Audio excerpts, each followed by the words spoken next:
Hi, Tracy Hugelmeyer here from Vintagepreneur University, where I help vintage sellers start, grow, and scale their business on Etsy. I also own my own vintage business on Etsy, Rustici, that I've had since 2013. And today I'm going to cover 5 things that you can do now to prep for the holiday season. So let's get started. Number 1 is don't forget to breathe. This one seems really simple and straightforward, but it's so important because so many people, myself included, get overwhelmed at times, and that ends up getting in the way of our full potential for our success for the holiday season. So it's super important to remember to breathe, to take good care of yourself and those around you, and cut yourself some slack, And when you have those days that are slow or those weeks that are slow, remind yourself that that's normal. And if you keep working hard and doing the things that you know are going to work you towards the success that you're looking for, then that's what's important. And don't let those small times that you are not seeing what you want to see get in the way of you just moving forward, okay? Number 2, and perhaps the most, if you're looking at things from a most basic level, probably one of the most important things is to bulk up your listings, add things to your shop, but because, you can't sell anything that you don't have listed. However, make sure you do it strategically, make a plan for yourself, and work towards the goals that you set for yourself. But at the same time, remember to stay true to your niche and your brand and list the things that you know will add to that instead of take away from that. And if you're sitting there thinking, I have no idea, what my brand stands for, and I have no idea what my niche is, I have a free training that can help you with that. I'm going to link to that in the comments below for you, in the notes, But you can also find it by going to vintagepreneuruniversity.com/free training. So check that out because that will help you with those. Number 3 is to freshen up your shop. Think about if you, went to the mall around the holiday time. They go to a lot of efforts and measures to make sure that you're feeling that holiday vibe when you walk in there. And that's all strategic and it's for a reason. And I'm not saying you have to be, Neiman Marcus when it comes to freshening up your shop for the holidays, but take a cue from that and go into your shop and see where you can make things fresh. Make sure there's nothing that's outdated, add a little bit of holiday flair here and there. You don't have to go overboard. It doesn't have to be anything huge, but a little bit of freshening up goes a long way. So that's the other thing that, it doesn't take a lot of time, but it does go a long way when it comes to getting your shop ready for the holidays. Number 4 is to order any supplies that you're going to need. Make sure that you're prepped before the holiday rush comes in and you don't run out in the middle of trying to get those orders out.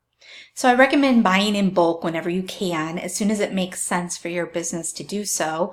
It helps you save money and it also helps alleviate that stress of running out of things quickly and having to run to the store to get tape or, a shipping box or whatever it is that you need in that moment. So make sure you have plenty of whatever you need, and it helps to kind of write down all of those things that you do need for your shop so that you can just kind of take a mental note and replace those things as needed and keep track of how many you're using and then order appropriately or order when you get down to a certain amount, however it works for you and your business.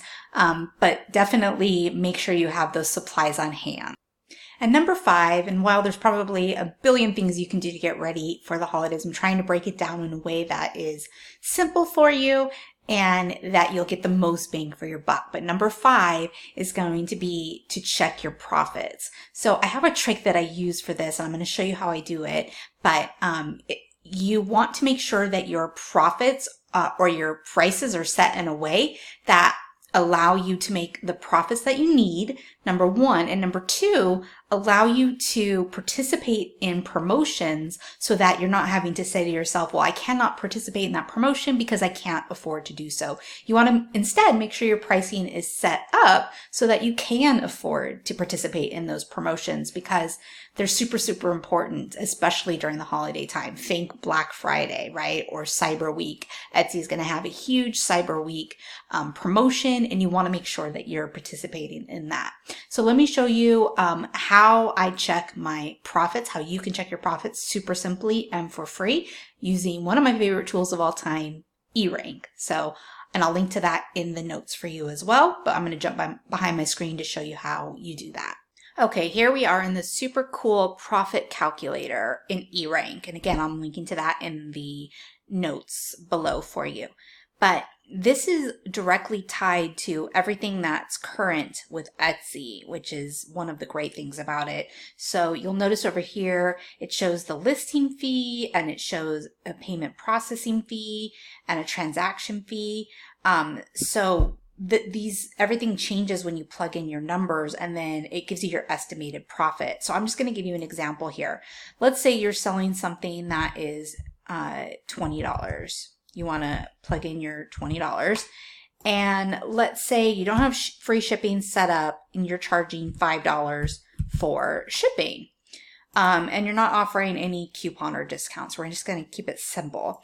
Now, labor cost, you want to remember things like if you spent gas and wear and tear on your vehicle to go to a cool estate sale, you hopefully didn't just get one thing at that estate sale. So you're going to want to kind of guess or break it down to how much you want to attribute to each item. So let's say we got 5 items there.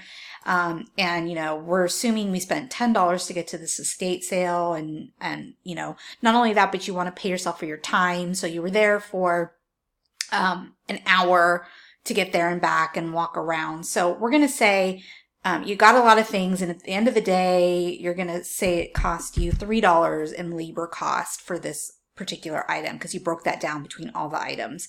And then you want to put how much it costs to get the item in the first place, the material cost. So let's say it cost you $5 to get the item, okay? And then shipping cost is going to be the same. We're going to add in materials here. So let's just say $5.25 for shipping cost plus your materials. And then you didn't use Etsy ads and you only had to renew it one time. So we'll put 20 cents. Okay. We're just plugging in numbers here, and this is going to vary for each of your items. So then go ahead and click calculate. And here you have, it shows your listing fee is 20 cents, your transaction fee is $1.25, and your payment processing fee is $1. Now, this is really helpful when you forget or are trying to understand what the Etsy fees are, because I love how this breaks it down for you. It shows you the total fees of $245, but also how that breaks down. So it's really helpful to understand, on a $20 item, how much you're giving to Etsy, okay? And then here it tells you that your total price, including shipping, is $25. Your total costs were $13.45. Your total fees were $2.45. And so your estimated profit is $9.10, which is an estimated profit margin of 36%. Now, I always recommend that as a minimum, you have a profit margin of at least 50%. If you don't have a profit margin of at least 50%, then you are going to be in that category of not being able to afford to put your things on, on a sale, and also you have to, or in a promotion, but you also have to ask yourself, is this really worth it? Okay, so maybe if I charge $27 for this item, let's see what happens. Now my margin is 49%. Well, let's up that one more. And this tells me that at a minimum, I want to be charging at least $28 for this item, or I want to, not pay as much for it in the front end, or, maybe I wanted to make sure I'm picking up more things at that estate sale to make it worth my while. But whatever it is, however you're making up for the costs, you want to pay attention to this profit margin, and hopefully it'll be much higher than 50%, but make sure that it's not lower than 50%, okay? Because if you keep your profit margins at a minimum of 50%, then you will be able to participate in those promotions, and you will be making the profits that are necessary for a profitable business. Okay, so play around with this, and you can use this calculator when you're out in the field deciding, whether to make that purchase or not, too. So this is super handy. Take a look at it when you get a chance. Okay, so I hope that was helpful. Again, I'm going to link that free training for you in the notes, so check that out too. And if you liked this video, make sure to subscribe to my channel and also click the little bell so that you get notified whenever a new video comes out. Thank you so much for joining me today, and have a great rest of your day. Bye!